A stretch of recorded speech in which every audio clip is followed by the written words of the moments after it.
Eu quero que você abra a tua Bíblia em Salmo 89, 15. Você deixa esse texto aberto, deixa ele aí preparado na tua mão. Nós não vamos fazer um sermão expositivo, mas eu quero que a gente olhe para esse texto. Obrigado, pessoal do louvor.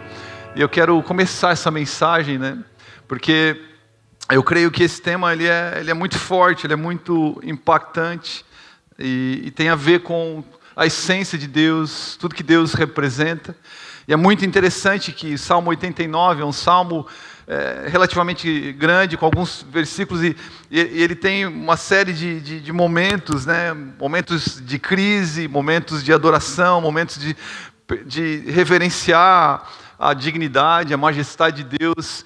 Alguns teólogos acreditam que o povo está aqui a passar por uma ameaça já dos babilônios sobre o trono de Davi. É um salmo davídico que fala sobre essa dinastia de Davi. E esse trono está sendo ameaçado por inimigos, mas a gente vê um convite, é quase que um chamamento do salmista. Quem escreve esse salmo o nome, eu não vou correr o risco de falar, é um escrita, que escreve um salmo em nome a Davi, não é o próprio Davi que escreve, se eu não me engano, é Etan, se eu não me engano, depois me corrija, coloca um papelzinho aqui no púlpito, me fugiu o nome, que eu não coloquei o nome aqui, mas enfim, a ideia aqui é que há uma ameaça, mas há um chamamento, há um convite do salmista, quase que um convite falando para esse povo andar na luz, um povo que é feliz em andar na luz, um povo que responde ao chamado da adoração, porque o Salmo 89 fala: feliz o povo que ouve o alegre chamado para adorar. E a sequência do Salmo fala: pois andará na luz da tua presença, Senhor. Uma chave na vida e na caminhada com Deus, uma chave na vida e na comunhão com a presença de Deus é a adoração, o derramar do coração. E esse versículo fala desse povo alegre que adora, que reconhece esse chamado, que responde esse chamado, um povo que anda na presença de Deus, um povo que tem comunhão com a presença de Deus, e dá uma ideia de um andar contínuo, de uma caminhada processual, e o resultado disso é estar debaixo da luz da presença, a luz, a orientação da presença do Senhor. Não tem coisa mais maravilhosa do que andar debaixo da orientação do próprio Deus. Não é verdade, meus irmãos? Não é a orientação de um livro, simplesmente, não é a orientação de um filósofo qualquer, de um presidente, de um CEO. Não, é a orientação da própria sabedoria, é isso que o salmista está a falar. E nós vamos trilhar uma série de 3 mensagens. É a primeira mensagem que eu quero trazer para os irmãos nessa noite, das 3 mensagens que estão conectadas com o tema anual, a luz da presença. E o primeiro subtítulo dessa primeira mensagem, diga assim comigo: a luz sempre vence as trevas. A luz sempre vence as trevas. Eu vou falar sobre isso hoje como um subtítulo do tema anual, a luz da presença. A luz sempre vence as trevas. Eu quero, no início dessa mensagem, trazer um destaque à luz da presença de Deus. A luz que eu quero destacar na perspectiva bíblica não é uma energia, uma força cósmica ou um poder oculto, uma vibração. Não é essa a luz que a Bíblia traz na perspectiva, mas quando nós olhamos para a palavra de Deus, a imagem, a figura, a alegoria da luz tem uma ligação, totalmente ligada à presença de Deus. Aliás, é o próprio Deus, a luz. Deus é a própria luz. A gente vai olhando desde o início ao final da palavra essa figura da luz como o próprio Deus. O apóstolo Paulo, quando está a escrever a sua primeira carta ao jovem pastor Timóteo, em 1 Timóteo capítulo 6, versículo 16, ele começa dentro da revelação que ele tem do próprio Deus. A gente sabe que a revelação que o apóstolo Paulo recebeu da presença de Jesus foi algo tão impactante, tão intenso. Quantos lembram como foi o encontro do apóstolo Paulo com o próprio Jesus na estrada de Damasco? O que acontece ali? Uma luz brilha, ele tem um encontro poderoso, ele tem uma revelação profunda. Eu creio que a partir dessa perspectiva, desse desse discernimento e dessa revelação que o apóstolo Paulo teve na estrada de Damasco, eu creio que ele traz essa orientação para Timóteo ali em 1 Timóteo capítulo 6, versículo 16, ele fala a respeito de Deus, ele fala somente a ele falando sobre Deus, a ele pertence a imortalidade, a ele habita, em luz tão resplandecente que nenhum ser humano pode se aproximar dele. Eu creio que é quase como se o apóstolo Paulo estivesse trazendo a perspectiva do encontro que ele teve ali com a própria presença de Jesus na estrada de Damasco, um brilho tão forte que ele fica até sem forças, ele cai no chão, ele permanece cego por alguns dias, até que aquele homem de Deus ora por ele, aquelas escamas caem, ele tem a revelação, ele é cheio do Espírito Santo, eu creio que o apóstolo Paulo está assim, falando propriamente até mesmo da revelação que ele teve. Ele diz, ele tem uma luz tão resplandecente, nenhum ser humano pode se aproximar dessa gloriosa majestade, dessa luz poderosa, ninguém jamais o viu, nem pode ver a ele, pode enxergar ele, a ele sejam honra e poder para sempre, amém. O próprio salmista descreve Deus como sol, como uma força, uma luz que enche toda a terra. Em Salmo 84:11, o salmista fala, o Senhor Deus, Ele é sol, Ele brilha, a sua luz irradia, como uma figura do sol que nós sentimos, que nós percebemos, que nós sentimos o calor, nós sentimos o aconchego do sol, ainda mais nesses dias, nós estamos aqui clamando por sol, não é verdade, meus irmãos? Nós queremos sentir esse sol, e essa presença de Deus, ela vem, ela invade, mas muitas vezes nós não conseguimos. Eu creio, a gente vai ver em vários relatos a palavra que é impossível ver o Senhor, a glória dele é tão grande, a luz dele é tão poderosa. É como se nesse texto o apóstolo Paulo falasse, nada pode ser comparado à presença de Deus, é algo glorioso, majestoso, tremendo.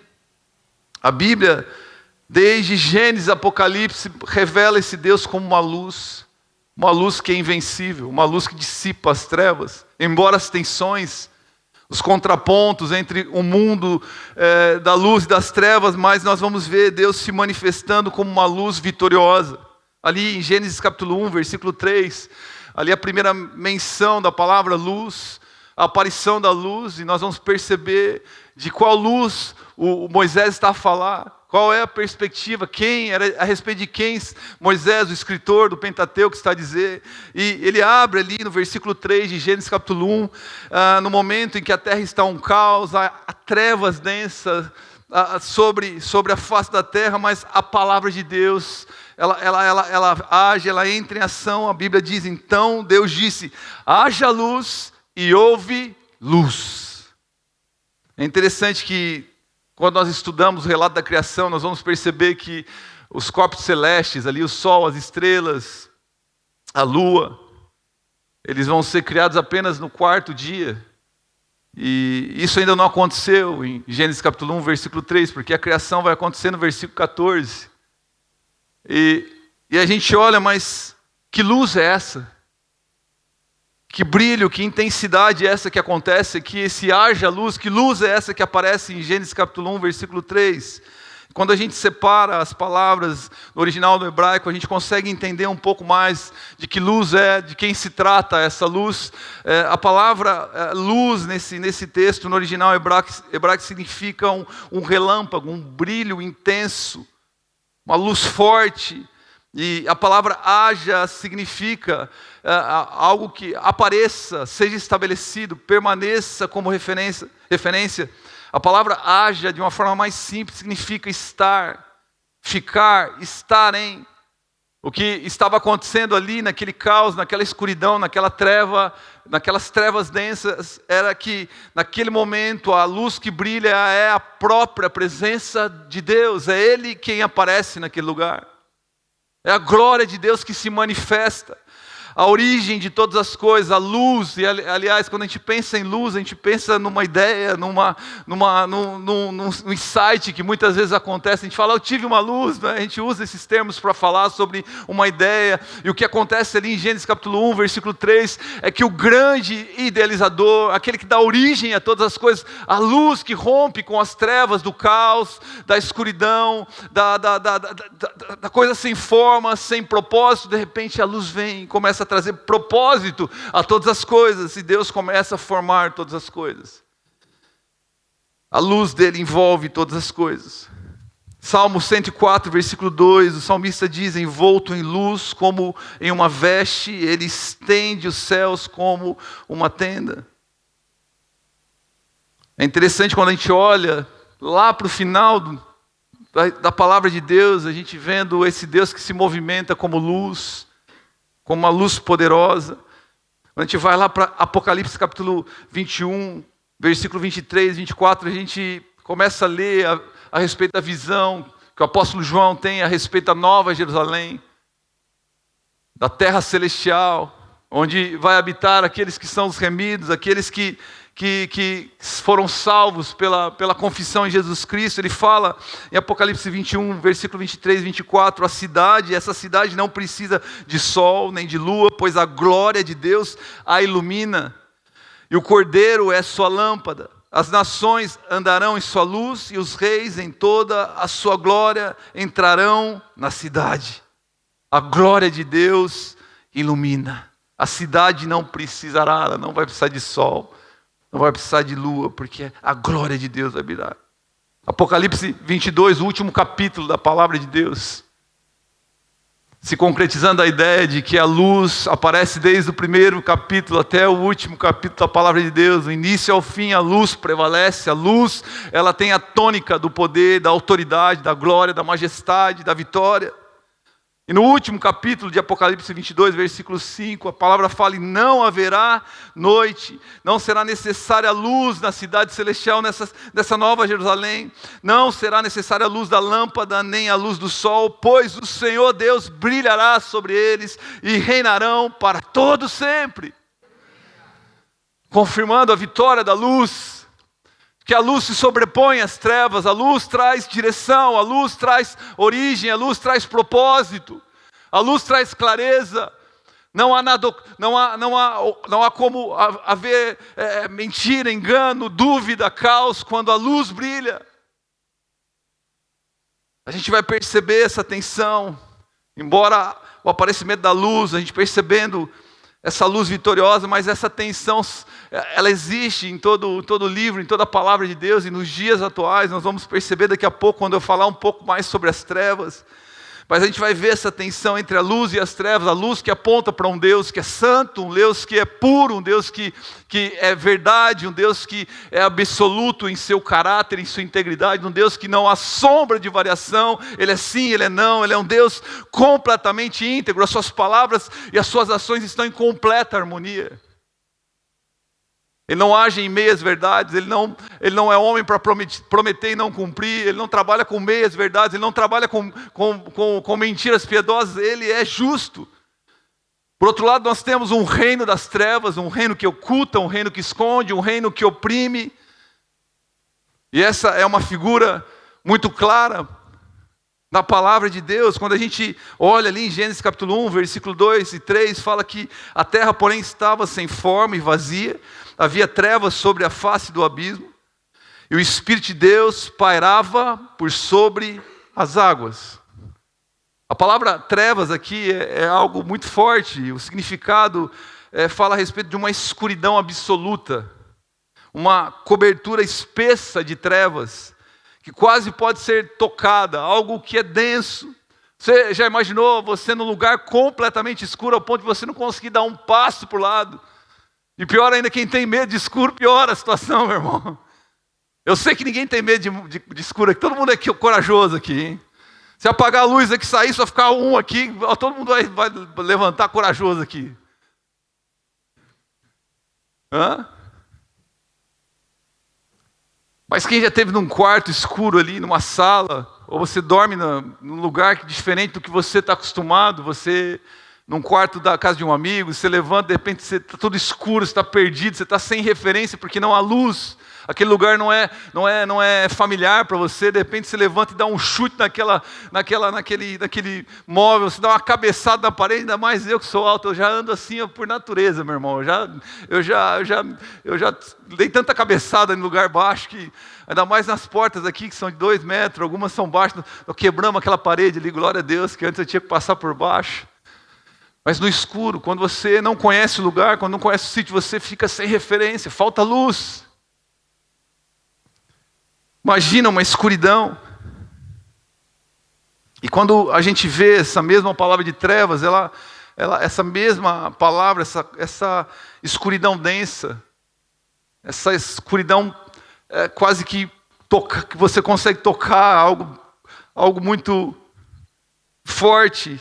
Essa mesma palavra aparece em Êxodo capítulo 10, quando o povo está saindo da terra do Egito, quando Deus começa a derramar sobre aquele império egípcio as 10 pragas para libertar e acontecer o êxodo da escravidão do povo de mais de 400 anos ali no Egito, como escravos, sofrendo, e Deus começa a enviar pragas para que a Faraó deixasse aquele povo sair. Deixe o meu povo sair.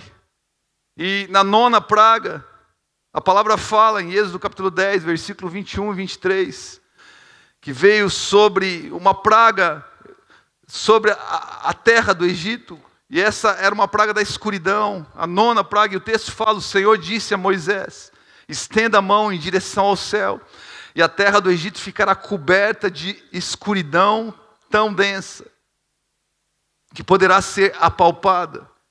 Moisés estendeu a mão em direção ao céu, e uma escuridão profunda cobriu toda a terra do Egito por 3 dias. Neste período, as pessoas não conseguiam ver umas às outras e ninguém saía do lugar. Você consegue imaginar isso? Elas não conseguiam ver ninguém. Durante 3 dias, não conseguiam dar um passo, tamanha a densidade dessa escuridão, tamanho, não havia fissura, não havia nenhuma fagulha de luz. Mas é muito interessante que a continuação do texto fala: mas onde viviam os israelitas havia luz como de costume. No povo de Deus, no povo que crê, no Israel de Deus, que simboliza a igreja do Senhor, não faltou luz. Não falta luz para aqueles que creem. Não falta luz para aqueles que confessam o nome de Jesus, para aqueles que creem no nome de Jesus. Há sempre luz como de costume. Que esse seja o nosso costume. Nós não nos habituemos com coisas escuras, com coisas que se flerta, que negocia com princípios escuros, que a gente não abra concessões, que a nossa casa possa proclamar a verdade das palavras de Deus, para que haja luz sempre na nossa casa. É isso que estava acontecendo com este povo. Outra figura muito forte a respeito da escuridão acontece ali no Novo Testamento, quando Jesus foi crucificado, e aqui nós estamos falando da figura das trevas. Como as trevas representam algo ruim, algo pesado. Isso acontece ali na cruz do Calvário, quando Jesus foi colocado no monte de Gólgota ali para ser crucificado. E a palavra fala em Marcos capítulo 15, do versículo 33, 34 e 37, a palavra diz: ao meio-dia, desceu sobre toda a terra uma escuridão que durou 3 horas. Por volta das 3 da tarde, Jesus clamou em alta voz: Eloi, Eloi, lama sabachthani, que quer dizer: meu Deus, por que me abandonaste? Então Jesus clamou em alta voz e deu o último suspiro. Essa, na verdade, talvez não com certeza, é a maior dor que Jesus sentiu na sua vida. Como homem, uma dor talvez muito mais forte, mais intensa, como os ferimentos, como as chibatadas que ele levou nas suas costas, as pancadas que ele levou na sua carne. Existiu uma dor muito mais forte, que foi a dor provocada pela ausência, pela separação da presença de Deus. Ao ponto de Jesus clamar, de gritar em alta voz: meu Deus, por que me abandonaste? E essa dor foi representada pelas trevas, uma escuridão densa sobre a terra, causada no Filho de Deus por conta do nosso pecado. Era o nosso pecado que causava separação entre Deus e o homem, mas Jesus levou todas as dores, todos os sacrifícios, o castigo que nos traz a paz, veio sobre Jesus, Ele sofreu, e Ele sofreu essa dor mais terrível, mais intensa, que é da separação total, uma escuridão completa na vida, naquele momento em que Jesus está no Calvário, a morte de Jesus, Ele morre, o diabo parecia que tinha vencido, as trevas pareciam que tinham saído bem, parecia que algo teria acontecido, que o império das trevas tivesse avançado, mas na realidade isso não acontece. Por quê? Porque no terceiro dia Jesus ressuscitou, porque a luz sempre prevalece sobre as trevas. Sempre, sempre. Você pode aplaudir Jesus por isso. Isso é muito claro. Nós precisamos dizer isso com fé, com convicção. Sabe, meus irmãos, nesses dias nós estamos pregando sobre trevas e luz. Eu vim aqui pela manhã, de manhã eu levantei dores na cabeça, eu orando, falando: Senhor, o Senhor tem uma palavra hoje, tem algo para acontecer. Aquela dor, aquele incômodo, eu falei: há uma luta entre as trevas, há uma luta entre trevas e luz. O diabo não quer soltar as vidas, o diabo quer manter as pessoas debaixo da escuridão, mas nós dizemos nessa hora, em nome de Jesus, para os principados, as potestades dessa nação: a luz prevalece, o nome de Jesus é soberano, e as trevas vão ter que recuar nessa nação. Não porque é a força do pastor Wagner, não é porque é autoridade. Quem sou eu? Eu sou um vaso, eu sou tão fraco sem a presença, mas o nome de Jesus brilha e Ele dissipa todas as trevas. Ele é soberano. O seu nome é inigualável. Nele nós temos autoridade. Eu ouvi um testemunho tão forte de um pastor falando de um jovem seminarista que caiu de paraquedas numa situação. Ele chega numa cidade há pouco tempo e ali uma jovem possessa por muitos espíritos malignos e ele era o seminarista, ele era o pastor da cidadezinha pequena. Quem que vai ali? Quem que vai ser designado para aquela obra? Olha, você que é o pastor, você que está estudando. Esse jovem pastor foi até aquela casa, inseguro, não tinha nem formação pastoral ainda, não estava se sentindo apto como um seminarista. Quando ele chega na porta da casa daquela mulher, ele escuta os gritos.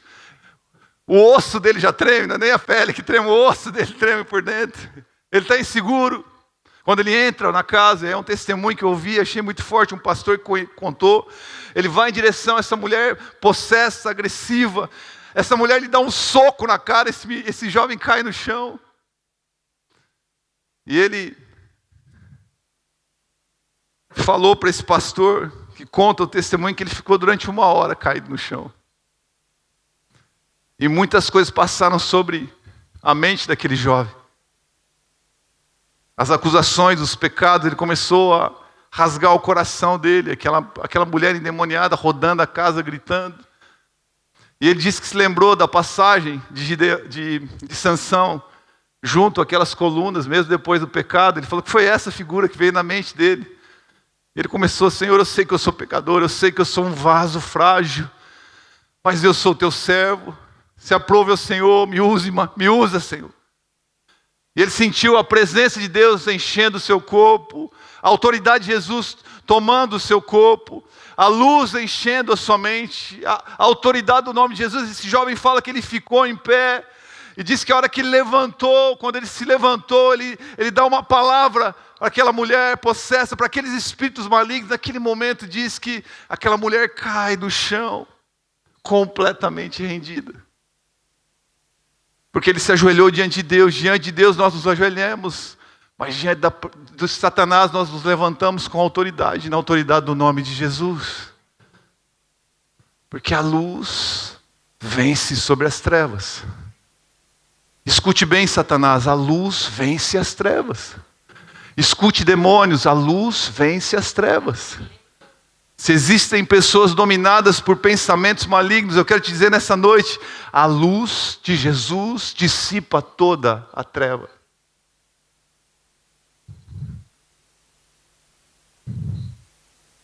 João fala isso a respeito de Jesus, quando está a falar ali na abertura da carta de João, falando sobre o verbo que desceu em carne, e que veio tomar forma, carne, ele fala a respeito de Jesus em João capítulo 1, versículo 5, a luz resplandece nas trevas e as trevas não prevaleceram. As trevas não prevaleceram e as trevas não vão prevalecer. Porque a luz é poderosa. Mas nós sabemos que existe um mundo maligno, que existe uma luta, que existe uma objeção, que existe um sistema mundano. A palavra de Deus diz que ali em 1 João capítulo 5, versículo 19, sabemos que somos de Deus e que o mundo inteiro jaz no maligno. E essa ideia de um padrão, de um sistema mental, que um domínio de Satanás, de ideologias. Satanás tem governado a mente de muitas pessoas. Aliás, longe do nosso Salvador, se o homem não reconhece a sua vulnerabilidade, a sua fraqueza, o seu coração tendencioso para o pecado, ele se torna uma presa fácil para o diabo. Quando o homem começa a achar que pode fazer as coisas nas forças dos seus braços, que não necessita de um Salvador, esse é o momento oportuno para que o homem se torne uma presa fácil, para se tornar governado e dominado, embora muitos pareçam que visivelmente estão sobre todo o controle, mas na realidade o homem sem Jesus tem um único destino, que é a morte eterna. É o que a palavra fala. Por isso é uma luta espiritual. Efésios capítulo 6, versículo 12 fala, porque a nossa luta não é contra sangue e carne assim, e sim contra principados e potestades, contra dominadores deste mundo tenebroso, contra as forças espirituais do mal nas regiões celestes. Eu quero falar sobre algumas artimanhas, alguns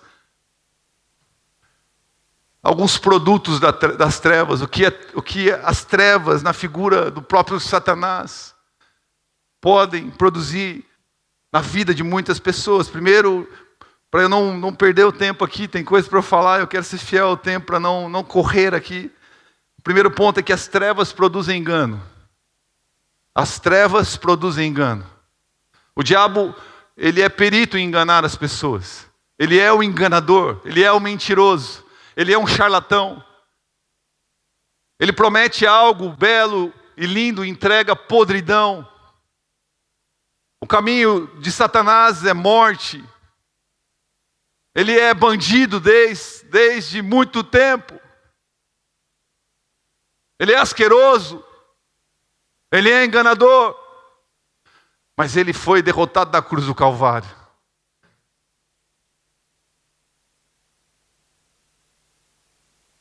O diabo tem essa artimanha. A Bíblia fala ali, quando nós lemos hoje, Efésios capítulo 6, versículo 12, mas se nós lemos o versículo 11, quando o apóstolo Paulo está a escrever sobre a armadura de Deus, sobre revestirmos a armadura de Deus para entrarmos nessa batalha espiritual não natural, não é vestir uma armadura para lutar contra as pessoas, não é uma armadura, o capacete da salvação, a couraça da justiça, o cinturão da verdade, eu calço com a preparação do evangelho da paz, eu coloco o cinturão da verdade, eu tomo o escudo da fé com o qual eu posso apagar todos os dardos inflamados do maligno e levanto a espada do Espírito, que é a palavra de Deus, orando por todos os santos. Que a palavra de Deus, a espada é a palavra de Deus.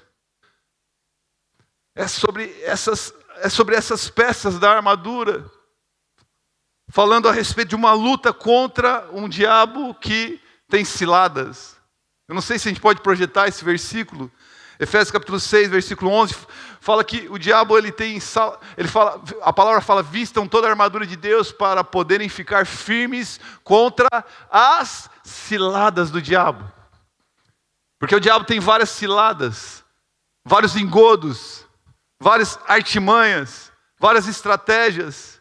Ele vai usando muitas coisas para enredar as pessoas, enganando, criando padrões errados, invertendo, fazendo com que a verdade, a mentira parece verdade, com que coisas que não são naturais como são naturais. Nós sabemos do que nós estamos falando, das ideologias, da maneira como as pessoas estão usando o seu corpo. A gente vai encontrar ciladas, artimanhas do diabo no cinema, na televisão, nas relações entre as pessoas, na faculdade, na escola. Porque o diabo é enganador, ele tenta criar esse padrão. João capítulo 3, versículos 19 a 21, a palavra fala: a luz de Deus veio ao mundo, mas as pessoas amaram mais a escuridão que a luz, porque seus atos eram maus. Quem pratica o mal odeia a luz e não se aproxima dela, pois teme que seus pecados sejam expostos. Mas quem pratica a verdade se aproxima da luz, para que os outros vejam que ele faz a vontade de Deus.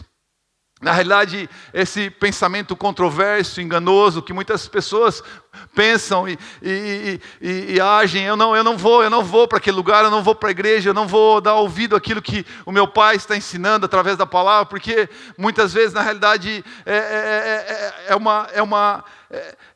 as pessoas sentem que essa luz, a exposição, ela causa a denúncia dos pecados, mostra as falhas. A luz, ela expõe aquilo que tem de errado. Quando nós batemos a luz no lugar, a gente consegue ver os pontos sujos daquela sala. Quando tudo está escuro, talvez nós não conseguimos discernir todas as coisas, mas quando a luz vem, a luz traz clareza, a luz mostra os pontos que podem ser corrigidos. Aliás, todos os dias, quando bate a luz nesse palco, eu vejo essa mancha aqui e me incomoda toda vez.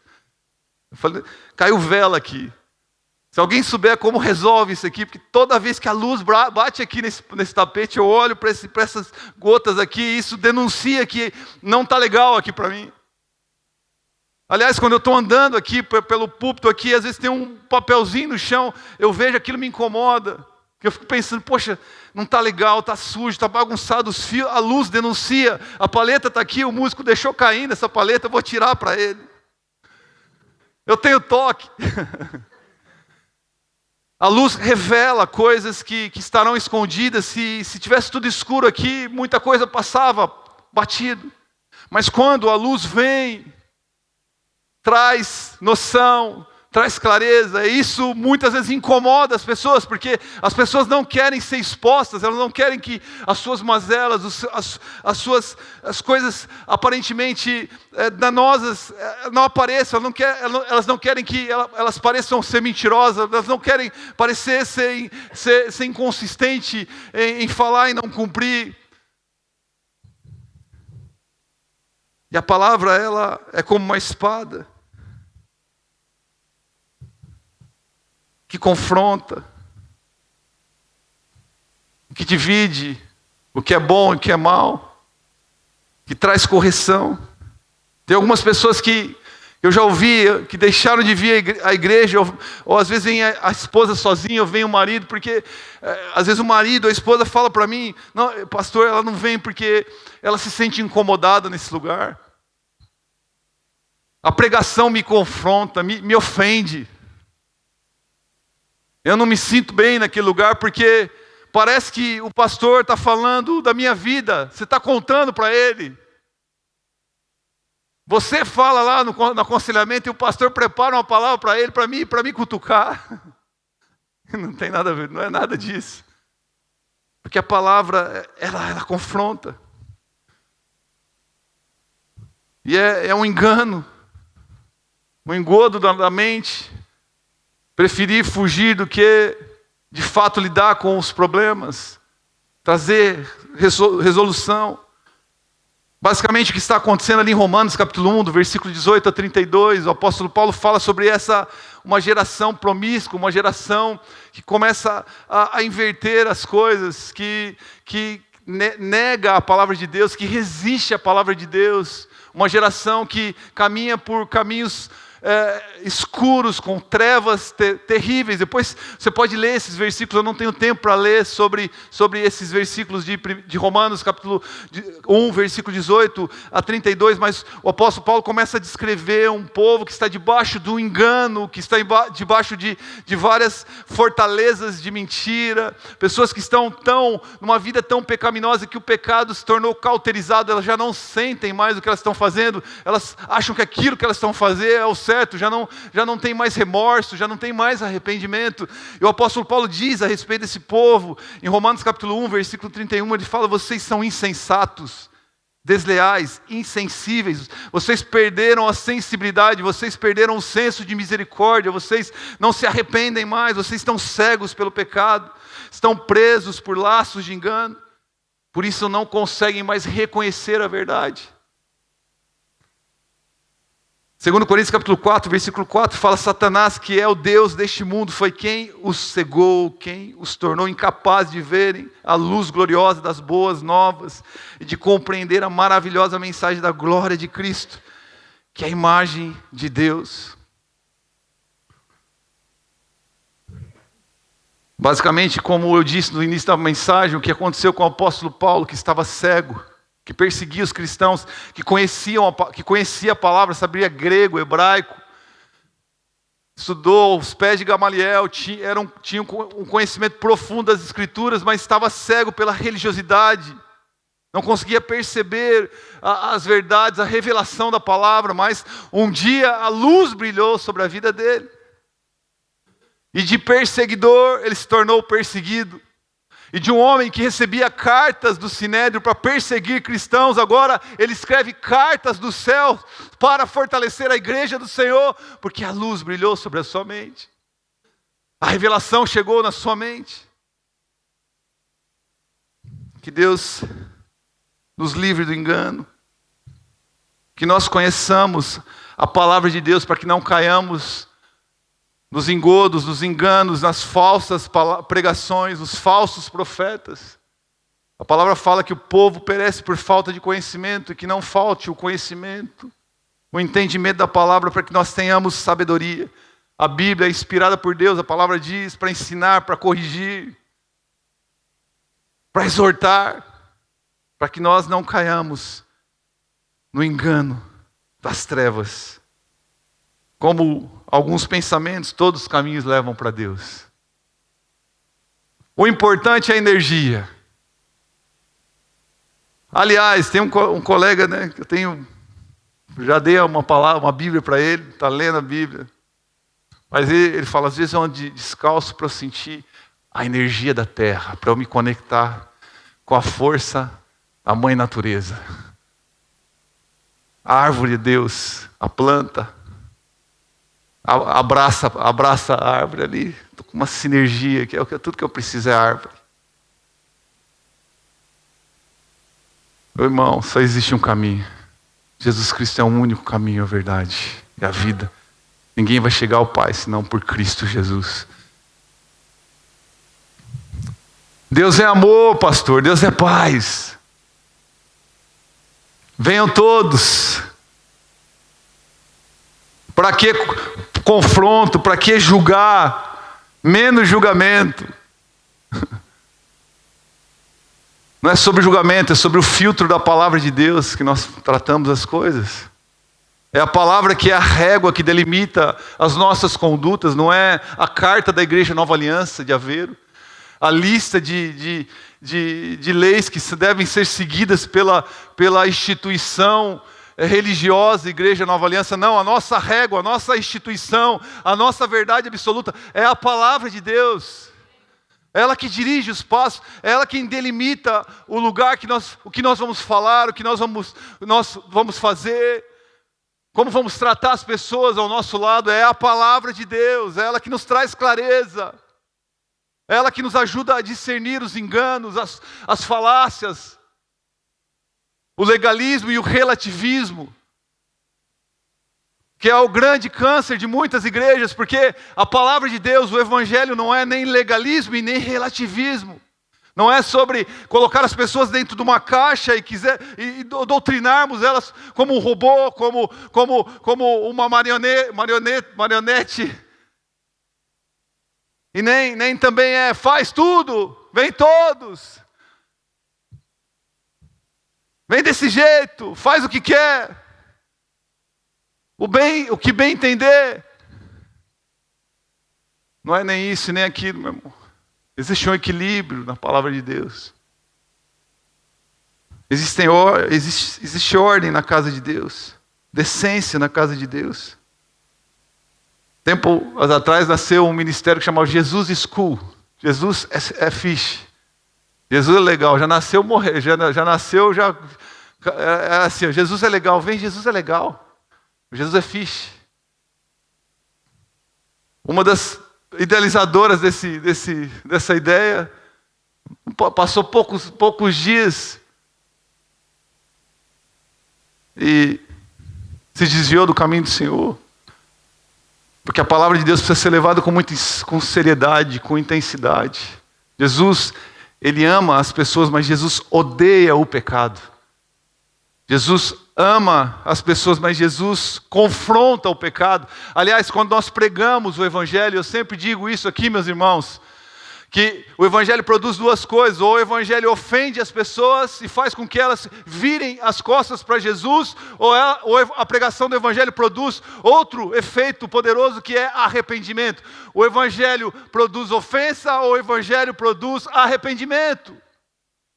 As pessoas vão cair de joelhos no chão, ou muitos vão virar as costas ao ponto que Jesus vai falar: vocês também vão me deixar.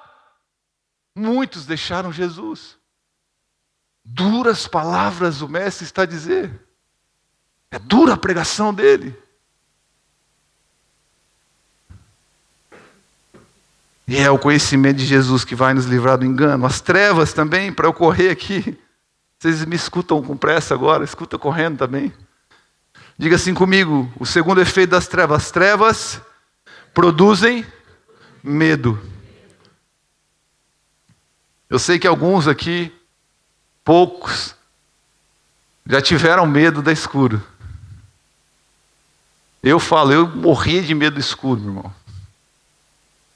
Eu tenho uma história que eu só conto para vocês porque vocês são próximos de mim. Ninguém conta para ninguém, tá bem? Vou contar para vocês, ninguém conta, tá bem? Ayrton, beleza? Não conta.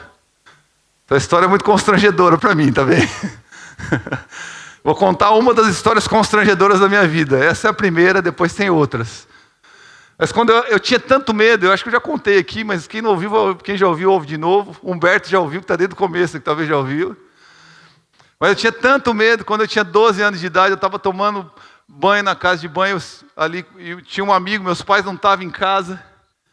E esse amigo meu, ele é amigo, viu? Amigo da onça. E na casa de banho dessa casa dos meus pais tinha uma janelinha que dava para um quarto escuro, que naquele quarto morava algum ser obscuro. Para mim, um ser monstruoso que eu tinha tanto medo que ali para mim tinha alguma coisa naquela salinha. Esse amigo meu que sabia disso, ele falou: eu vou ali em tal lugar, vou e já volto. Eu ali tomando banho. De repente, esse amigo sem vergonha, ele me joga um negócio por essa janela, dessa janelinha da casa de banho, onde habita o ser das trevas ali. Meu irmão, não pensei duas vezes, eu saí correndo todo pelado, sem roupa. Corri 3 casas no meio da rua, sem roupa, 12 anos, corro na vizinha, grito o nome da vizinha: Alaide, o nome dela: Alaide, pelo amor de Deus, tem alguma coisa lá na minha casa. Mas Wagner, você tá sem roupa, rapaz. Eu falei: não quero nem saber. Eu corri pelado, sem roupa. Eu tinha tanto medo. O medo paralisa as pessoas. O medo causa reações que a gente nem pensa. Fez com que eu corresse sem pensar naquela rua. O medo paralisa as pessoas. Mas eu quero trazer um texto muito forte, em Isaías capítulo 9, versículo 1 e 2, que fala sobre uma promessa, uma profecia messiânica, que fala mais uma vez sobre a autoridade da luz, que existe uma luz que dissipa toda a escuridão, que destrói todo medo. Abra a tua Bíblia em Isaías capítulo 9, é uma profecia messiânica muito conhecida. Muitos irmãos conhecem esse texto. E a palavra fala: contudo, não haverá mais escuridão para os que estavam aflitos. No passado ele humilhou a terra de Zebulon e de Naftali, mas no futuro honrará a Galiléia dos gentios, o caminho do mar além do Jordão. O povo que caminhava em trevas viu uma grande luz. Sobre os que viviam na terra da sombra da morte raiou uma luz. E é uma profecia messiânica. Mas é importante que nós entendamos esse contexto, porque esse povo está sofrendo já contra inimigos que estão rodeando e já estão, de fato, humilhando. Quando o texto fala sobre a humilhação de Zebulon e Naftali, já significa que essas duas cidades já foram oprimidas pelo Império Assírio. Daqui a pouco está a chegar o Império Babilônico, mas Zebulon e Naftali já estão sofrendo com a emboscada do Império Assírio. Eles estão vindo já devastando ali o território norte da Galiléia, ao ponto de, se você volta para Isaías capítulo 8, versículo 22, o último versículo antes de Isaías 9, a palavra fala que o povo, a respeito de como o povo está com medo, que fala depois, Isaías 8, 22, depois olharão para a terra, mas para onde voltarão os olhos? Só haverá problemas, angústias e sombrio desespero, serão lançados nas trevas.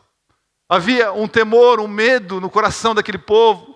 Eles estão envoltos pelas trevas do inimigo, um temor que oprime aquele povo, mas de repente uma promessa vem sobre esse povo, um resgatador vai ser levantado no meio do povo de Israel, da tribo de Judá, a luz do mundo, porque a palavra fala, o povo que caminhava em trevas, havia trevas sobre aquela região, mas uma grande luz, viu uma grande luz sobre os que viviam na terra da sombra, da morte, raiou uma luz, porque é exatamente naquele território do norte de Israel, ali onde existe a cidade de Cafarnaum, é onde Jesus, ele começa a crescer, Jesus, ele exerce o ministério dele, exatamente na terra de Zebulon, de Naftali, exatamente naquele território que é o campo de operação de Jesus, é onde Jesus cura pessoas, é onde Jesus liberta muitas pessoas, onde ele exerce milagres, porque havia trevas nesse território, nessa cidade, mas a luz do mundo brilhou e trouxe salvação a muitas pessoas. A luz foi dissipada, porque é isso que Jesus faz. Ele nos salva da escuridão. Ele resolve o problema da humanidade. Ele é poderoso. 1 João capítulo 4, versículo 18, se nós lemos esse texto, e eu estou aqui adiantando mais para frente para que eu consiga terminar o último ponto. Se nós lemos 1 João capítulo 4, versículo 18, da forma invertida, de trás para frente, para que nós possamos perceber um conceito importante, e eu vou fazer essa leitura invertida. A Bíblia fala, ora, o medo produz tormento.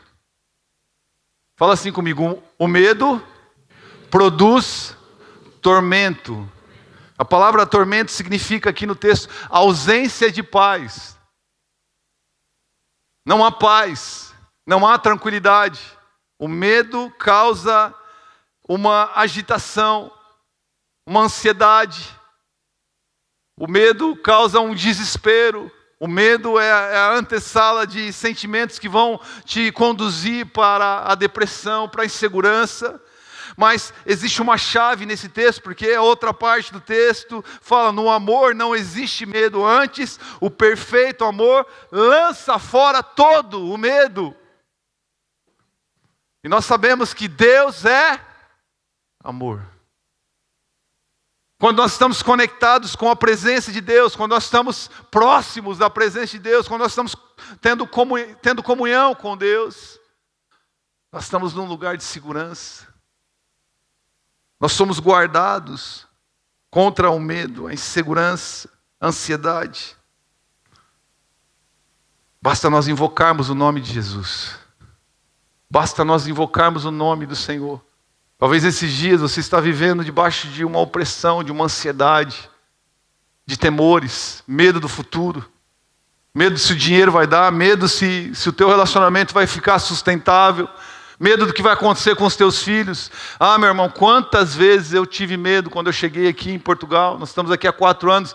O grande temor que tinha no meu coração é como seriam os meus filhos, como eles vão crescer com a distância dos avós, com toda a mudança, com toda a mudança de geografia, com os amigos, a escola, com toda a estrutura que nós tínhamos. Havia um medo no meu coração, uma insegurança, mas um dia o Senhor falou comigo: eu cuido dos seus filhos, eu estou emprestando eles para os seus cuidados, mas eles são meus. Os filhos são heranças do Senhor.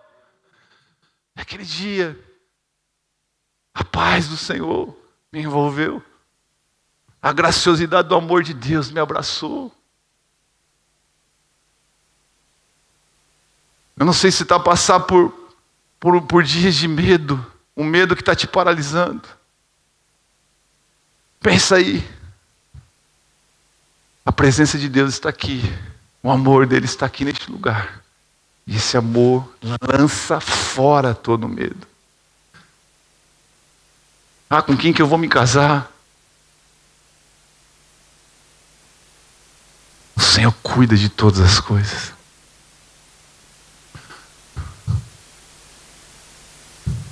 Eu queria chamar os músicos para parecer que está acabando. Como diz o pastor Luciano.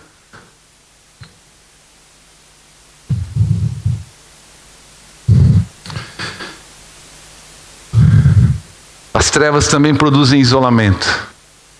É um outro efeito da escuridão. 1 João capítulo 2, aliás, o capítulo 1 e capítulo 2 de João, o apóstolo João está a tratar sobre um homem que anda na luz, sobre andar na luz da presença de Deus. Ele começa a tratar algumas verdades a respeito desse tema, e no versículo 11 do capítulo 2 de 1 João, a palavra fala: mas quem odeia o seu irmão ainda está na escuridão, e anda na escuridão, não sabe para onde vai, pois a escuridão o cegou. Eu vou ler de novo para que você perceba o que o texto diz, porque é muito forte. Mas quem odeia o seu irmão ainda está na escuridão, não só isso, ele anda na escuridão. Não sabe para onde vai, pois a escuridão o cegou, porque o seu coração está amargo.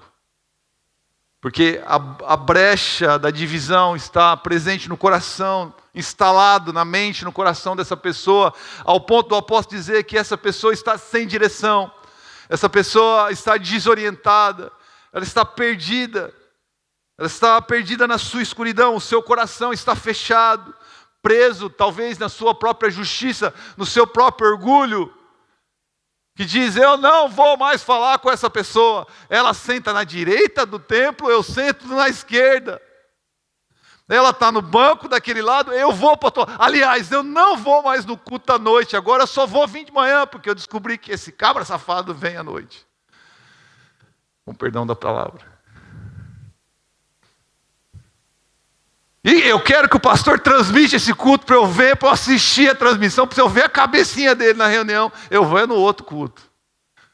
Eu não converso. Ele me feriu, me ofendeu. E aquilo que era um problema com uma pessoa começa a se alastrar. E aí, de repente, as pessoas já não servem mais. Ninguém mais é confiável. Ninguém mais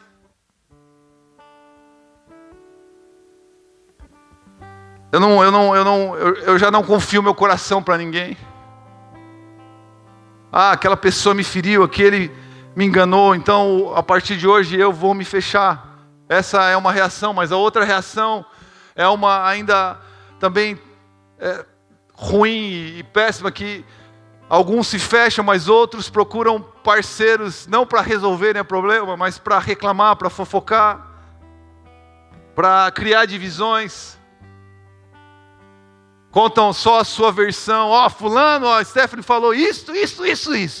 Ah, ele falou isso? Já também não gosto dele também. É verdade, olha, eu já pensava a respeito disso, já que você me falou, confirmou.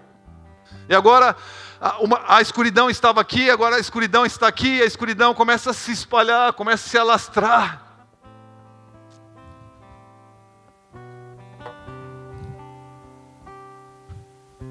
E todo o caminho, todo o pensamento, todo ao redor está escuro. Eu estou perdido.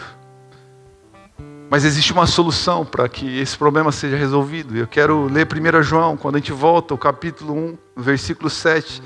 A palavra é muito forte, porque o escritor fala assim: porém, andarmos na luz, como Ele está na luz, temos comunhão uns com os outros.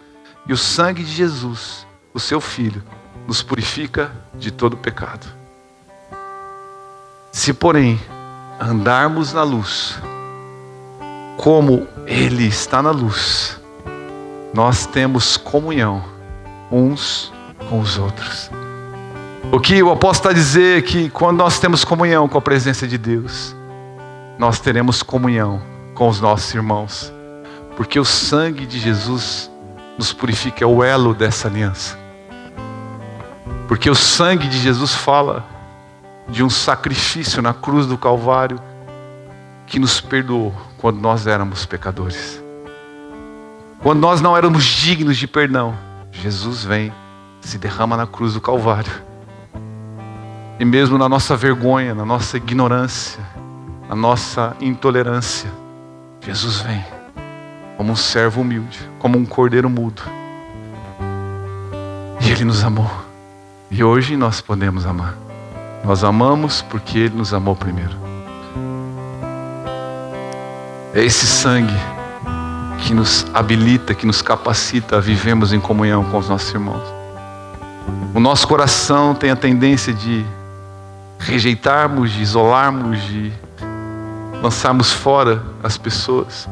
Mas quando nós permitimos que esse sangue de Jesus, que sacrifício, alcance o nosso coração, nós passamos a viver com a mentalidade de Cristo, que é uma comunhão intensa, que é um amor. Eu queria que você ficasse em pé, eu teria mais coisas para falar. Mas eu queria que talvez você esteja aqui nessa noite e tem situações para você resolver. Talvez você esteja a viver isoladamente por conta de pendências entre irmãos. Eu quero te dizer nessa noite, traga luz a essa situação. Deixa o sangue de Jesus passar sobre essa situação.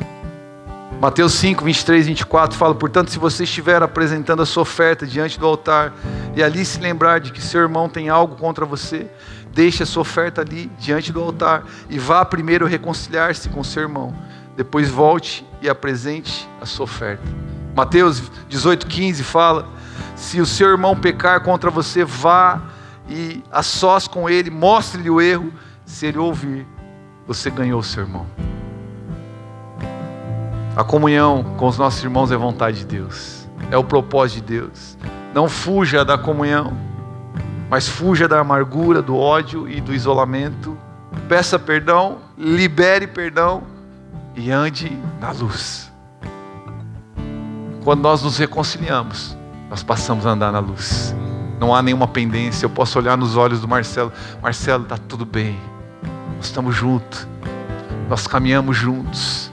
É melhor caminhar dois do que caminhar sozinho. É melhor ter a companhia do que andar só, porque se um cair, o outro pode levantar.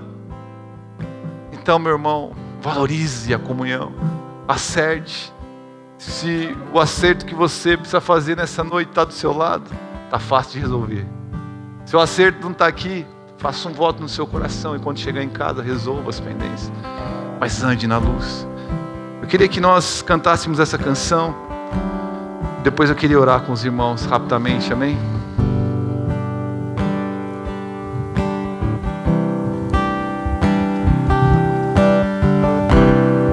Os que confiam no Senhor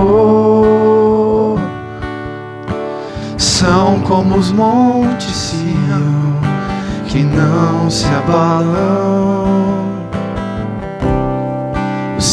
esperam no Senhor correm e não se cansam, caminham e não se esgotam. Firmado estou em Ti.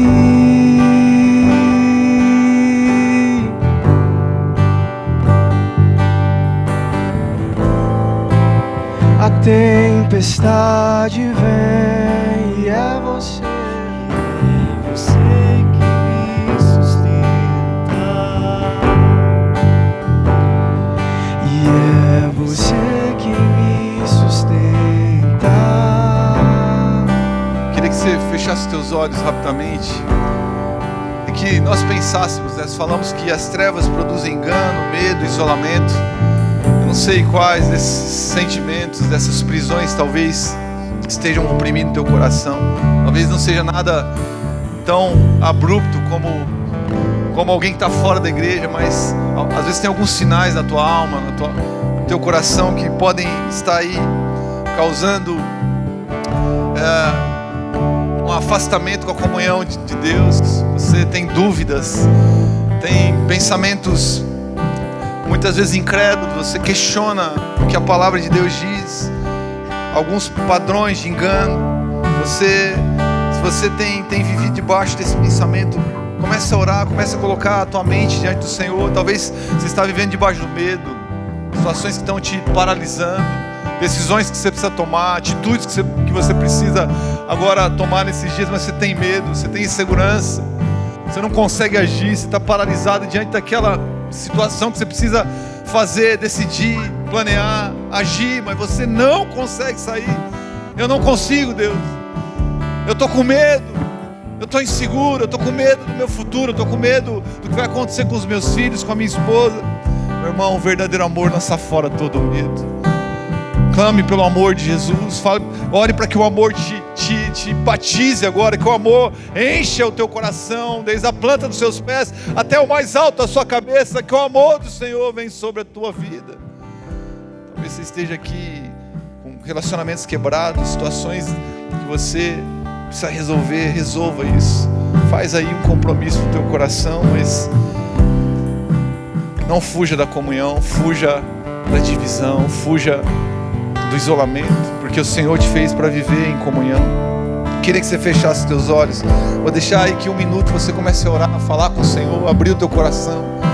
Daqui a pouco eu quero orar, comece a orar, comece a abrir o teu coração. Não vou fazer nenhum apelo aqui, não vou pedir para você vir aqui na frente, nem levantar a tua mão. Vou pedir que você possa derramar o teu coração, para que a luz do Senhor brilhe na tua alma, e a luz vence. A luz é mais forte que as trevas, a luz venceu sobre as trevas.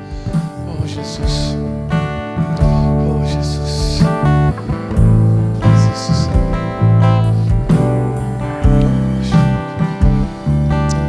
Jesus, oh Jesus. Senhor, nós colocamos a nossa vida diante do Senhor. Nós somos expostos à tua palavra, nós somos expostos à verdade da tua palavra. E eu quero orar agora, Jesus, para que essa palavra possa penetrar o coração, o entendimento, tirando todo o engano, toda a confusão. Lança fora agora, Senhor, toda a confusão. As mentes, os corações possam ser, Pai, envolvidos por tua presença, e trazer, que a tua palavra traga clareza, Senhor, lucidez. Que a tua luz brilhe sobre toda a escuridão de pensamento, de entendimento. Pai, a tua palavra diz: conhecereis a verdade, e a verdade vos libertará. Senhor, eu oro também por irmãos que estão a passar por medo, Senhor, aprisionados por temor, insegurança.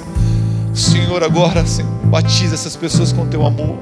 Envolve agora, Senhor, a mente, o coração. O verdadeiro amor lança fora todo medo. Senhor, que o Senhor produza um ambiente de reconciliação no meio dos teus irmãos, entre familiares. Converte o coração de pais aos filhos e dos filhos aos pais. Toda divisão, todo isolamento seja quebrado, Senhor. Nós sabemos que pessoas estão vivendo um processo de depressivo, um processo, Pai, de de uma tristeza profunda, numa escuridão, no isolamento. Nós não somos uma ilha, nós não fomos criados para vivermos isolados, nós fomos criados para viver na comunhão do corpo de Cristo. Faz isso no nosso meio, Jesus. Que o Senhor nos leve a este lugar, Pai, esse lugar de comunhão intensa, em nome de Jesus. Aleluia, amém. Você pode aplaudir bem forte a Jesus? Amém. Meus irmãos, eu quero fazer algo antes da gente sair aqui.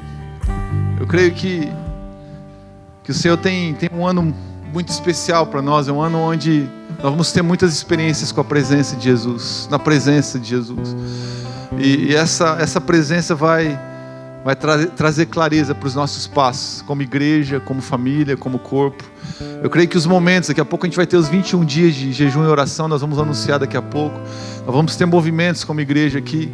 E eu creio que nós vamos desfrutar de uma clareza tão precisa para nós como igreja. E eu quero te convidar para que você caminhe com a gente nesse lugar de comunhão, de derramamento da presença de Deus. E eu quero que você fique muito animado, amém? Para que você possa entrar nesse rio, amém?